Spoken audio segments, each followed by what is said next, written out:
Pessoal, tudo bem? Eu sou o Júnior Moreira, estou começando hoje o primeiro programa do meu canal no YouTube e o nome vai chamar Você Precisa Saber com Júnior Moreira. Quero agradecer a todos que participaram da votação que eu fiz na internet e elegeram esse nome, que eu gostei também muito. Eu quero agradecer a todos vocês, agradecer a audiência, agradecer a Deus por essa oportunidade. E hoje eu estou com um grande amigo, médico, Dr. Romildo Gerberi, ele que é médico da família também. Vamos fazer um bate-papo aqui hoje. E o mais importante, levando informação a todos vocês. Dr. Gerberi, mais uma vez, quero agradecer pela sua disponibilidade de fazer esse bate-papo com a gente, levar informação ao nosso público. Eu gostaria que o senhor se apresentasse para as pessoas que estão nos assistindo. Vou me apresentar, mas Júnior, muito obrigado então por eu ser o primeiro a abrir essa série de entrevistas. Eu também estou muito satisfeito, muito honrado, muito obrigado, viu? Eu agradeço. Você é muito querido pela gente aqui. Obrigado. Amizade de muitos anos. Obrigado. Muito bom, muito bom. É recíproco, é verdadeiro. Estou muito satisfeito aí com a situação. Bom, Romildo Gerberi, eu sou médico, fiz residência em psiquiatria. Depois eu fiz formação para ser psicanalista. Então, e hoje então eu desempenho a parte de psiquiatria e também psicanálise. Eu fui também presidente da Associação Médica Brasileira aqui de São Bernardo do Campo e Diadema, né, da Associação Paulista de Medicina. Fui vice-presidente lá 2 vezes e faço parte da diretoria lá também. Então, tenho trabalhado bastante aí. Muito trabalho e muito tempo está aqui na nossa cidade, Dr. Gerberi. Eu sou de São Bernardo. Eu nasci aqui e depois eu fui estudar em Marília, na FAMEMA. E hoje tem 2 faculdades de medicina lá e terminei a faculdade e fiz residência em psiquiatria lá, que na época, na década de 70, era o 2º serviço em comunidade terapêutica no país. Muito bom. E era muito bom. É diferente a comunidade terapêutica, você interage com o paciente. Entendi. Você vai fazer atividades com o paciente, você interage, o paciente faz parte da comunidade do hospital, ele vai recepcionar os pacientes melhores, ele vai recepcionar os pacientes que estão sendo internados, ele vai ajudar na cozinha, na enfermagem, ele vai fazer parte do jornal, da rádio do hospital, da horta, ele vai fazer, enfim, de todas as atividades do hospital. E isso implica numa diminuição da medicação, e num trabalho com a família, e um trabalho social, um trabalho psicológico muito interessante. E eu voltei para São Bernardo, eu fiquei em Marília até... Bom, fiquei em Marília e depois eu voltei para São Bernardo. Eu sou formado há 42 anos, e em São Bernardo eu estou desde 1984. Então eu estou há 35 anos em São Bernardo. É um bom tempo já. Para que vocês que estão assistindo, vocês entendam, o nosso tema hoje... Nós vamos falar sobre ansiedade, sobre transtorno do pânico ou síndrome do pânico e um pouco também sobre suicídio. São temas relevantes sobre a nossa sociedade e depressão. Depressão também. Então eu quero já fazer a primeira pergunta para o Dr. Gerberi. Qual que seria a diferença entre depressão e ansiedade, Dr. Gerberi? Para que as pessoas possam diferenciar. Boa pergunta, porque esse tipo de pergunta é comum. As pessoas falam, doutor, eu não sei se eu tenho depressão, se eu tenho ansiedade. E são transtornos diferentes. Então, o transtorno depressivo, ele pega mais o lado do humor. E o transtorno de ansiedade é pela ansiedade. Então, a depressão, por definição, né? Então, a depressão, ela é uma condição mental na qual há uma modificação, uma tendência de modificação para o lado da tristeza, e para o lado de retirar o gosto e prazeres do mundo para si. Ela vai pegando mais essa situação de queda do humor, de tristeza, desânimo, perda do gosto das coisas, perda da graça da vida, é uma diminuição das forças, uma diminuição de concentração, de memória, de atenção, pode ter sintomas físicos. Não raramente a pessoa vai perde a graça da vida que vai tendo até às vezes ideias suicidas, às vezes uma parte das pessoas até vão para o suicídio. Então a parte que pega o desânimo, a tristeza, a perda do gosto e prazeres, assim. Essa seria a depressão. A depressão. O lado da ansiedade ela vai pegando mais para o lado das preocupações excessivas, da angústia, da antecipatória, que é aquela situação da pessoa imaginar o que vai acontecer, e ela acredita, pega aquilo como uma referência da verdade, às vezes nem acontece aquilo, mas a pessoa sofre aquilo como se fosse um fato, e a apreensão, a ansiedade, ela costuma dar uma falta de ar, e não areja as bases do pulmão, às vezes a pessoa tem muita transpiração, tem muitos tremores, comum em criança, às vezes vai fazer prova daqueles branquinhos nas crianças, dá uma diarreia, às vezes dá náusea, vômito. Até falando em relação à criança, eu ia perguntar, a depressão ela pode se acometer também em crianças ou não? Opa, pode.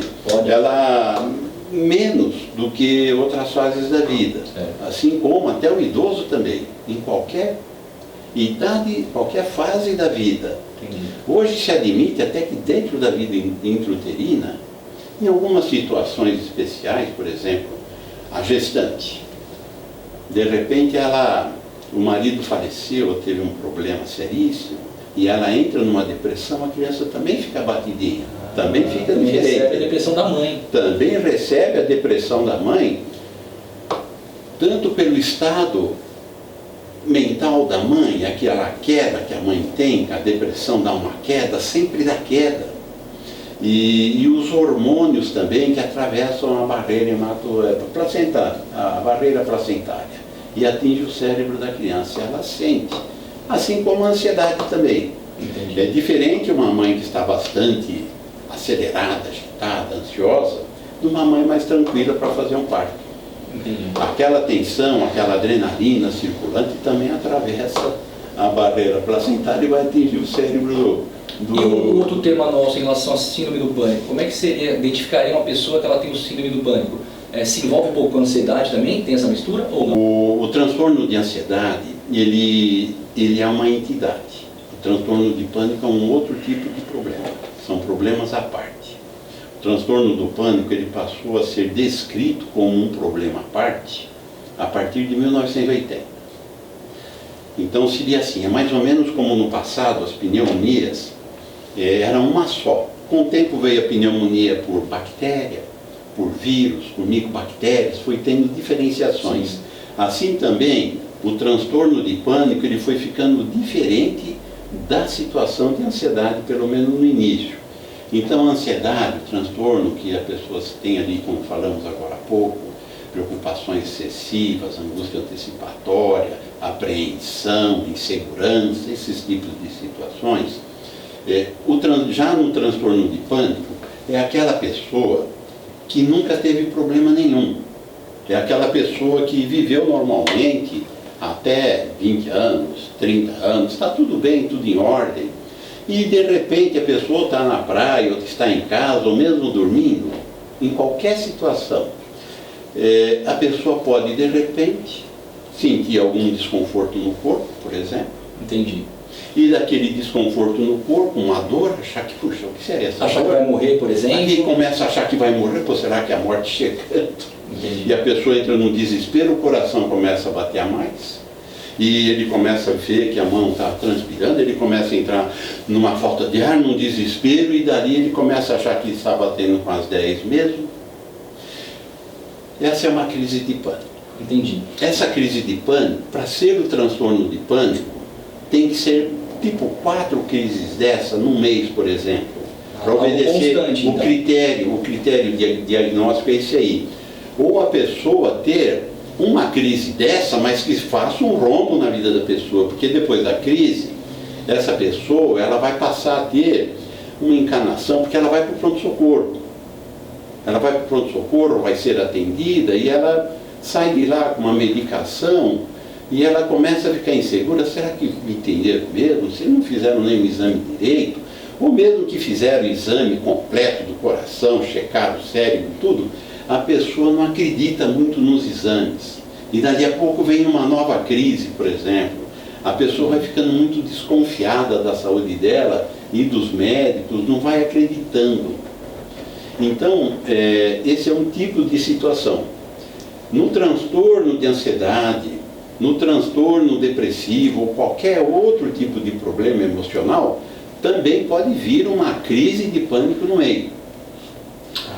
Entendi. Ou o sujeito... Aliado a uma depressão ou uma ansiedade. Ou uma ansiedade, ou mesmo do transtorno bipolar, ou mesmo em qualquer transtorno de ansiedade. São vários transtornos. Tem o transtorno fóbico social, tem o transtorno de exposição, sujeito que vai falar em público, então às vezes ele passa a ter uma ansiedade. Normalmente a gente tem uma ansiedade a mais. Normalmente. Normalmente sim.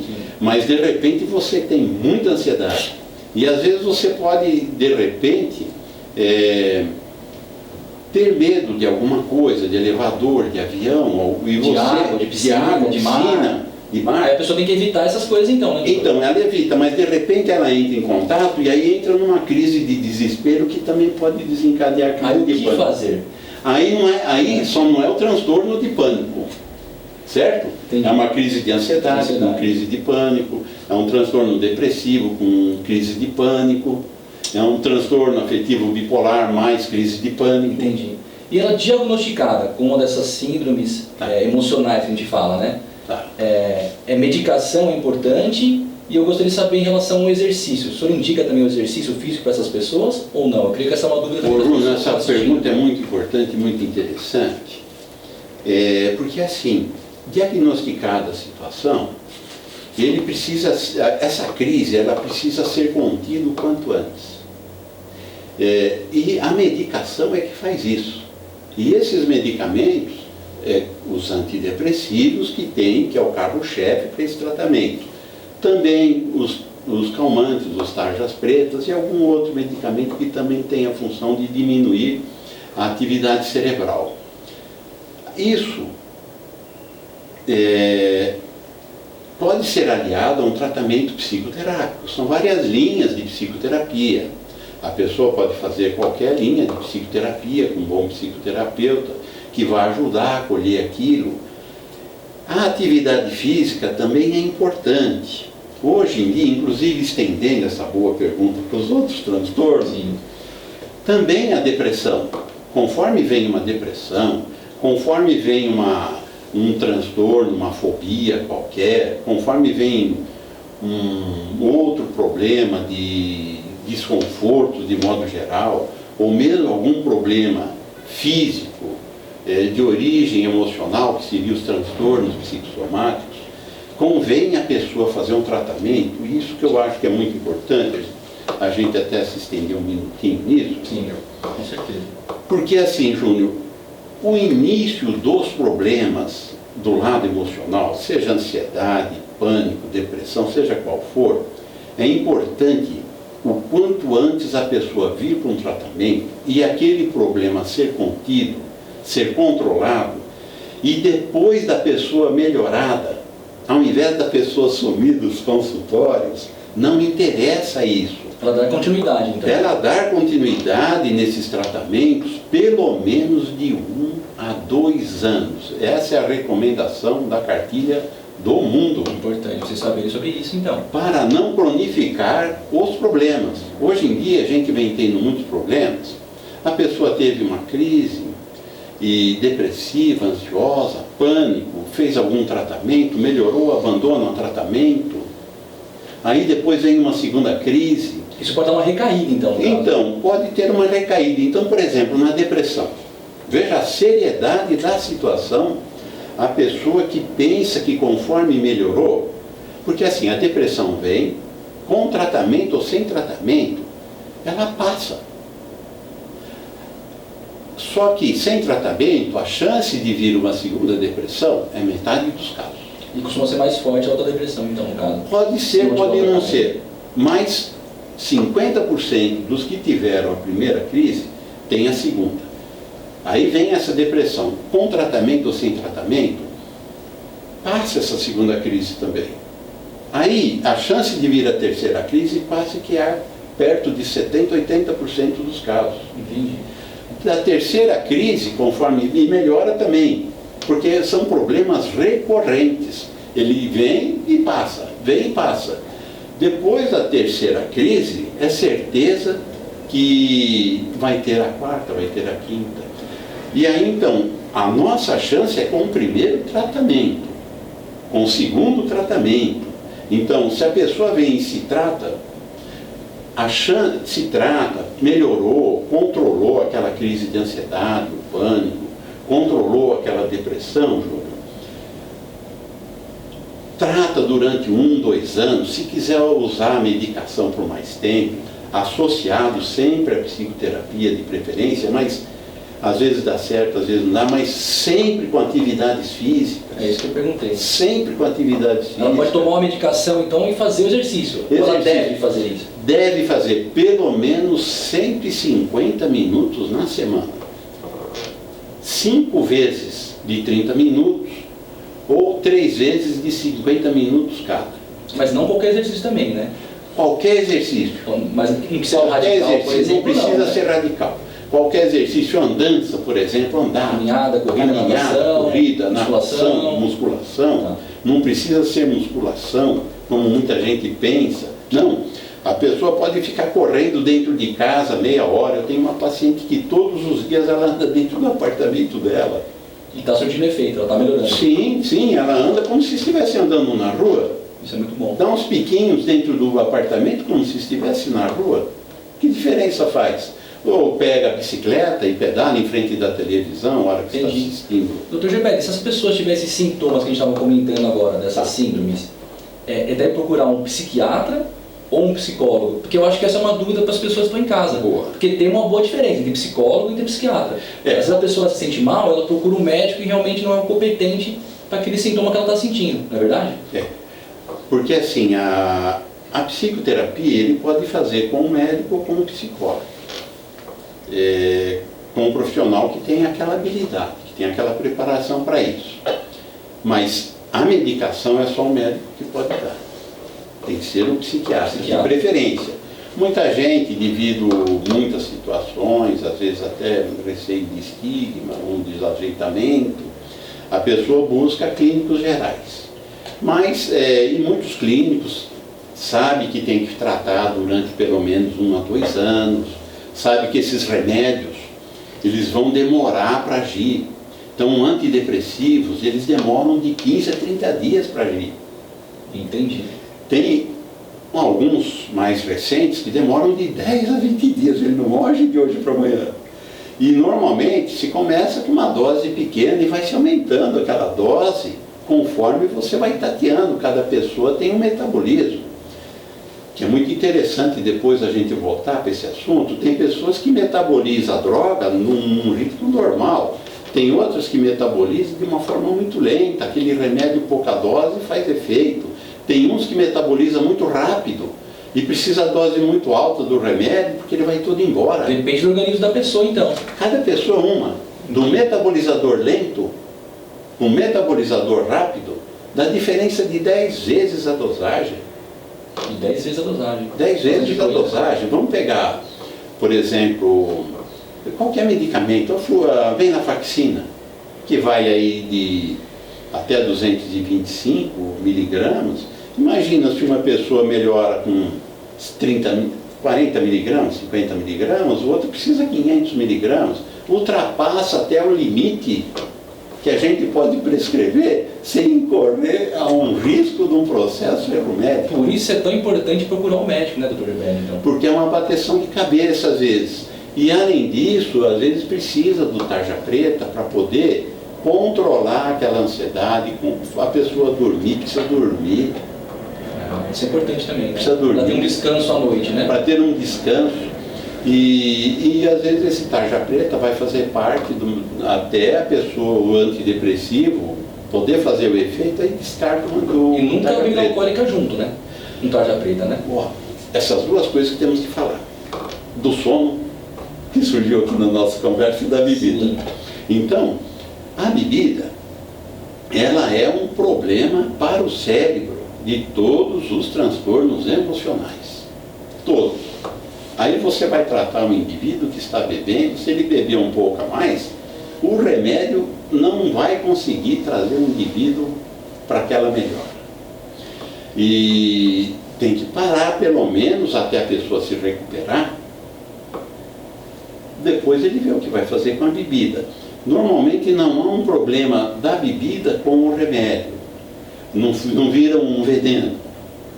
a mistura do remédio com a bebida. Não Não vira pode ficar mais veneno. alterado? Ou Pode. Ele pode, mais embriagado? Ele pode, vamos dizer assim, com a mesma dosagem que ele tomaria sem álcool, que ele tomaria o álcool. Se ele tomar com um remédio, aquela dose, ele pode ficar embriagado. O remédio vai potencializar o efeito sedativo do álcool, depressor, efeito depressor do sistema nervoso central. Eu ia falar sobre a insônia. A insônia hoje, assim como o transtorno do pânico com o tempo passou a ser um problema à parte, hoje a insônia ela também está virando um problema à parte. E pode ser um dos nossos temas também hoje, né? Porque e pode ser também, nós estamos numa conversa geral, de repente o indivíduo tem uma depressão e a depressão levar a uma tristeza, um desânimo, a vida perdeu a graça, as coisas perderam o sentido. E o indivíduo também ter alguma ansiedade no meio, às vezes a depressão traz ansiedade. E às vezes ela não consegue dormir direito. Ela tem uma insônia, ou inicial, ou terminal, ou no meio do sono, acorda e depois não dorme mais, só vai dormir às 5 da manhã, o indivíduo tem que levantar às 6. Então assim, essa insônia, então ela pode ser assim, um sintoma da depressão, e aí trata a depressão, a insônia certa. Como ela pode vir como um problema à parte. E do sono, aí ter uma depressão, ter ansiedade. A pessoa pode estar depressiva e com a causa disso começar a não ter sono. Ter uma insônia. Ter uma insônia. Entendi. Dr. Gerbelli, eu li um artigo, um artigo do senhor também bem interessante, que fala sobre fossa é fossa e depressão é depressão. Eu li esses dias um artigo, eu até recomendo. Eu queria que você falasse um pouco a respeito disso, essa diferença. Porque é uma diferença que a gente vê, os pacientes que sofrem depressão, elas são não entendidas pelos familiares, pelos amigos, por pessoas que gostam muito dela. E essas pessoas costumam cobrar, não, olha, você tem que se levantar, você tem que sair de casa, você tem que voltar a trabalhar, você tem que isso, você tem que aquilo. E aí, com o tempo, eu fui vendo que as pessoas não fazem isso por maldade, em hipótese alguma. A pessoa faz isso porque ela confunde a fossa com depressão. Ela já teve fossa, fossa faz parte da vida. Todo mundo já teve fossa. Qualquer situaçãozinha a mais, uma separaçãozinha. Foi abandonado pelo marido e ficou na fossa. O marido fica na fossa, perdeu emprego, perdeu um amigo, tal. Qualquer situação deixa a gente ir na fossa. Seria uma tristeza momentânea. Uma tristeza momentânea. Entendi. Você vai ao cinema, passou. Você andou, deu uma viajadinha, passou. Ela é simples manobra, ela sai. Agora, a depressão não. A depressão encalacra. Ela encalacra, ela não solta. Você faz essas manobras simples, ela não sai. Você passa 2 dias, passa 3, passa uma semana, passa um mês, ela está lá, ela não solta. Você vai no esforço, no botão esforço ligado, e você vai, mas ela não passa. Aí ela intensifica, aí você não consegue nem sair de casa. Então assim, tem muita diferença da fossa com a depressão. E se as pessoas que convivem com pessoas depressivas entender que fossa não é depressão e depressão não é fossa, isso vai ajudar muito os pacientes. Dr. Gerbelli, eu gostaria de falar agora em relação ao suicídio, que infelizmente tem aumentado muito no Brasil e principalmente entre os jovens. No seu entendimento, por que está acontecendo isso? Então, o suicídio é um problema no mundo, não é? Verdade. É um problema no mundo. 90% dos casos de suicídio, eles ocorrem devido a problemas mentais. 90%. Mentais. Seja o problema que for. E os problemas mentais, problemas que vêm junto da pessoa, e depois abandono, sofrimentos, perdas, traições. Espiritual, só acho que não tem nada a ver. Espiritual, normalmente a pessoa que tem uma religião, ele consegue se segurar. Hoje os jovens são menos apegados à religião. Sim. Isso então é um fator que favorece o suicídio. Então assim, outro fator que favorece o suicídio, inclusive, é a própria longevidade. como a expectativa de vida vem aumentando, o suicídio também ele vai acontecendo mais com a idade. Então aumentou também por causa da vida mais alongada. E o suicídio pega 3 homens para uma mulher, 4 homens para uma mulher, mais ou menos nessa proporção. Muito mais homens se suicidam do que mulheres. Do que mulheres. Não e com mais idade. E com mais idade. Os jovens também vêm se suicidando dentro desses problemas, conforme eles têm algum problema mental, com as desilusões, com as decepções, com as drogas. As drogas, maconha, cocaína, qualquer droga vai mexer no problema emocional da pessoa.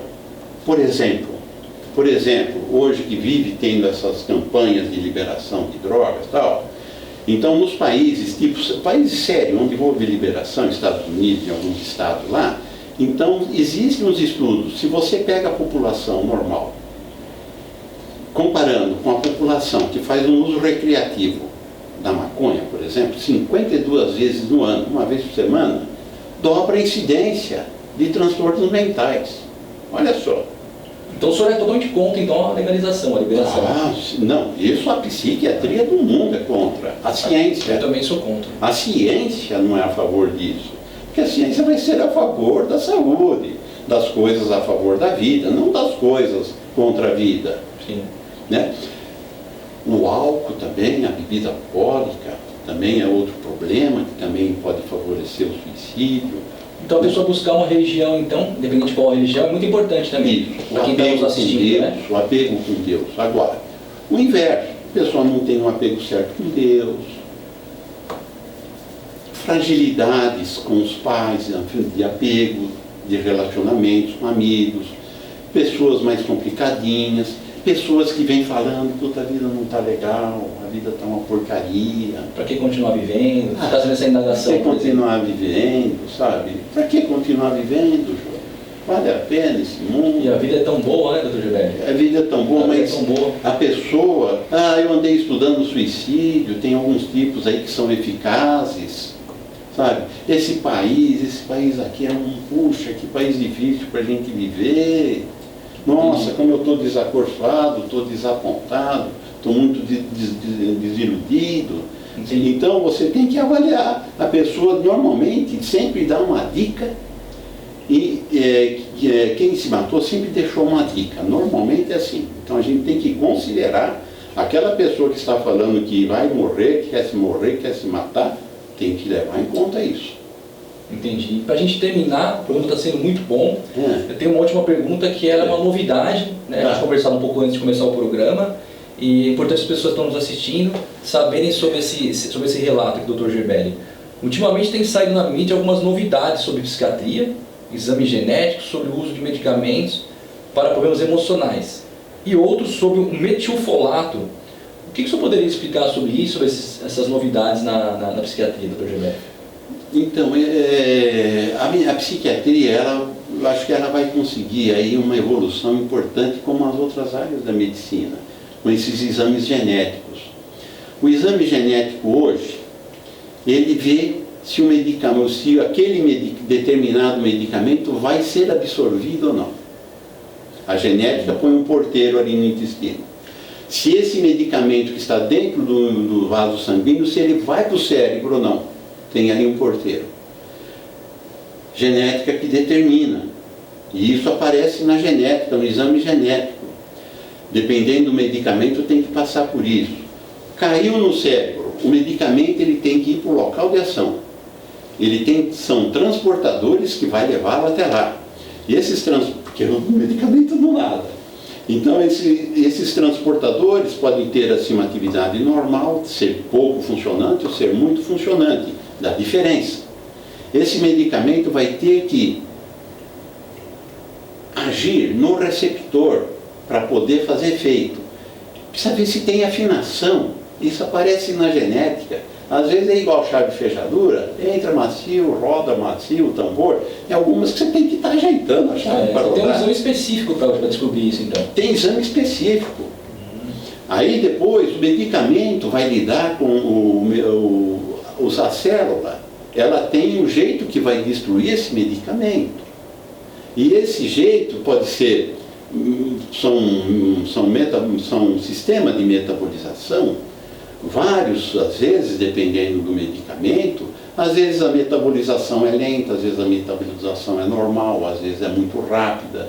Então, as doses dos medicamentos, como eu disse agora há pouco, pode variar em 10 vezes a dosagem.